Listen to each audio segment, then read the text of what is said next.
দেশের প্রধানমন্ত্রী নরেন্দ্র মোদীর কাছে অতীতের 10 বছরের এ গ্রেড রেকর্ড রয়েছে। 25 সালের প্ল্যানিং রয়েছে, মানে 15ই আগস্ট 2047 সালে আজকের ভারত থাকবে না, একেবারে বিকশিত ভারত হবে। আর এই 25টা বছর ভারতকে মহান ভারত বানানোর সময়। আমার আজ গর্ব হয় যে আমার দেশের নেতার আহ্বানে গোটা দেশবাসী অমৃতকালের জন্য এগিয়ে এসেছেন। একথা বলছেন খোদ শাসক দলের একজন নেতা। সিএ পোর্টালে ইতিমধ্যেই পোর্টাল খুলে গিয়েছে ইতিমধ্যেই, আর এই নিয়ে চলছে শাসক বিরোধী চর্চা।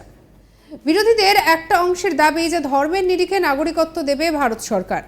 বৃহস্পতিবার সকালে একটি সর্বভারতীয় সংবাদ সংস্থাকে দেওয়া একটি সাক্ষাৎকারে অমিত শাহ জানান যে দেশের প্রধানমন্ত্রী নরেন্দ্র মোদীর কাছে অতীতের 10 বছরের এ গ্রেড রেকর্ড রয়েছে, 25 সালের প্ল্যানিং রয়েছে, মানে 15ই আগস্ট 2047 সালে আজকের ভারত থাকবে না, একেবারে বিকশিত ভারত হবে। আর এই 25টা বছর ভারতকে মহান বানানোর সময়। আজ আমাদের গর্ব হয় যে আমার দেশের নেতার আহ্বানে গোটা দেশবাসী অমৃতকালের জন্য এগিয়ে আসছেন। কি বলছেন অমিত শাহ, শুনবো। कि नरेंद्र मोदी के पास, इस देश के प्रधानमंत्री के पास 10 साल का ए ग्रेड पास्ट रिकॉर्ड है और 25 साल का प्लानिंग है। 25 और साल 25 साल का प्लानिंग उन्होंने बनाया है कि 15 अगस्त 2047 को भारत पूर्ण विकसित भारत होगा। और उन्होंने पहली बार सरकार की मदद से नहीं, देश के 130 करोड़ लोगों को आह्वान लेकर संकल्प करा है कि सभी लोग जुटे, और ये 25 साल भारत को महान बनाने के 25 साल है। और मुझे बड़ा गर्व है, पूरा देश आज इस संकल्प से संकल्पित होकर अमृत काल के लिए तैयार होकर खड़ा है। একই সঙ্গে তিনি বলেন সিএ নিয়ে এসেছে বিজেপি, নরেন্দ্র মোদী সরকার নিয়ে এসেছে, একে আটকানো অসম্ভব। আমরা গোটা দেশের মানুষকে জাগ্রত করব, কিন্তু আমরা ভুলে যাই যে এই নিবন্ধে দুটি ধারা রয়েছে। একটি এই আইনটি অনুচ্ছেদ 14কে লঙ্ঘন করে। এই আইনটি সেই সমস্ত লোকেদের জন্য যারা দেশভাগের সময় পাকিস্তান, আফগানিস্তান এবং বাংলাদেশে বসবাস করেছিলেন, তাদের জন্য এই আইন। কি বলছেন অমিত শাহ, শুনবো। सीए के कानून को भारतीय जनता पार्टी की सरकार लाई है, नरेंद्र मोदी सरकार लाई है। इसको रिपील करना असंभव है। हम पूरे देश को जागरूक करेंगे और रिपील करने वालों को कहीं पर स्थान ही न मिले, इसी स्थिति होगी। और जहां तक असंवैधानिक होने का सवाल है, वो आर्टिकल अनुच्छेद 14 का हवाला देते हैं। वो भूल जाते हैं कि अनुच्छेद 14 में 2 अपवाद रखे हुए हैं। एक रीजनेबल क्लासिफिकेशन का अपवाद है, और दूसरा कानून के उद्देश्यों के साथ लॉजिकल संबंध होना चाहिए। तो वो आर्टिकल 14 का वायोलेशन नहीं करता है।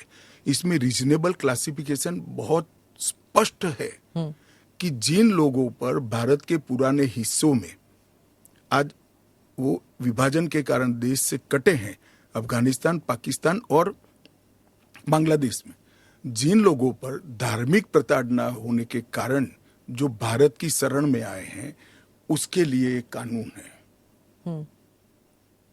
तो रीजनेबल क्लासिफिकेशन बहुत स्पष्ट है, और इसलिए ये पूरी तरह से संवैधानिक कानून है।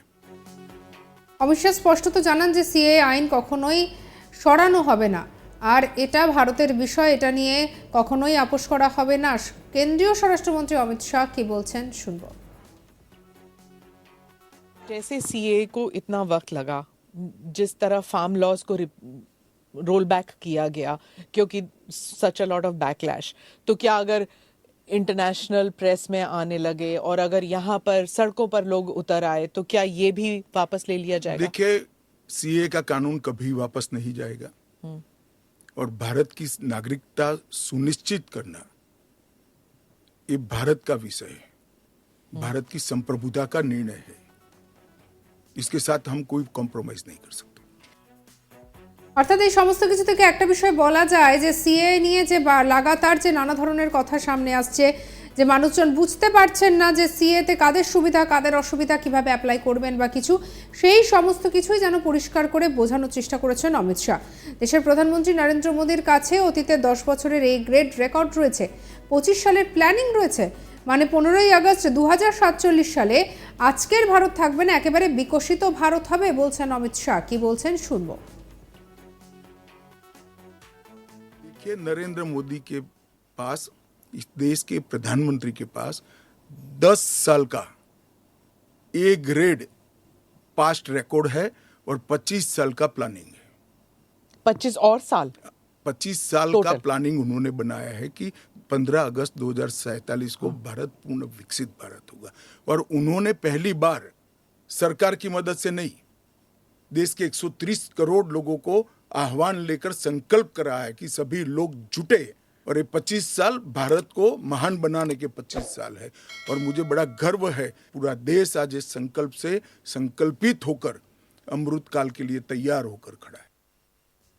এছাড়াও একই সঙ্গে তিনি বলেন সিএ নিয়ে এসেছে বিজেপি, নরেন্দ্র মোদী সরকার নিয়ে এসেছে, কে আটকানো অসম্ভব। কি বলেছেন শুনবো। सीए के कानून को भारतीय जनता पार्टी की सरकार लाई है, नरेंद्र मोदी सरकार लाई है। इसको रिपील करना असंभव है।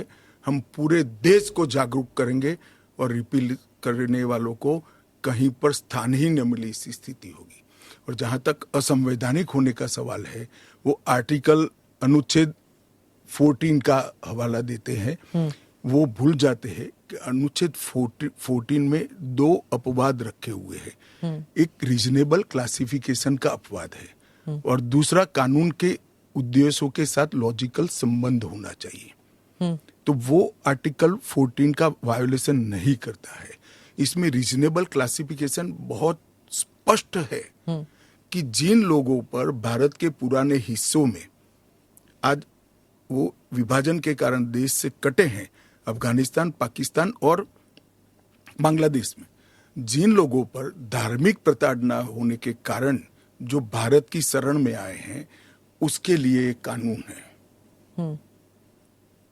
तो रीजनेबल क्लासिफिकेशन बहुत स्पष्ट है और इसलिए ये पूरी तरह से संवैधानिक कानून है। অমিত শাহ স্পষ্টত জানান যে সিএ আইন কখনোই সরানো হবে না, আর এটা ভারতের বিষয়, এটা নিয়ে কখনোই আপোষ করা হবে না। কি বলছেন শুনবো। जैसे सीए को इतना वक्त लगा, जिस तरह फार्म लॉज को रोल बैक किया गया क्योंकि सच अ लॉट ऑफ बैकलैश, तो क्या अगर इंटरनेशनल प्रेस में आने लगे और अगर यहाँ पर सड़कों पर लोग उतर आए तो क्या ये भी वापस ले लिया जाएगा? देखिए, सीए का कानून कभी वापस नहीं जाएगा और भारत की नागरिकता सुनिश्चित करना ये भारत का विषय है। সঙ্গে রাখুন আজ তাক বাংলাকে। অন্যান্য খবরের জন্য সাবস্ক্রাইব করতে ভুলবেন না।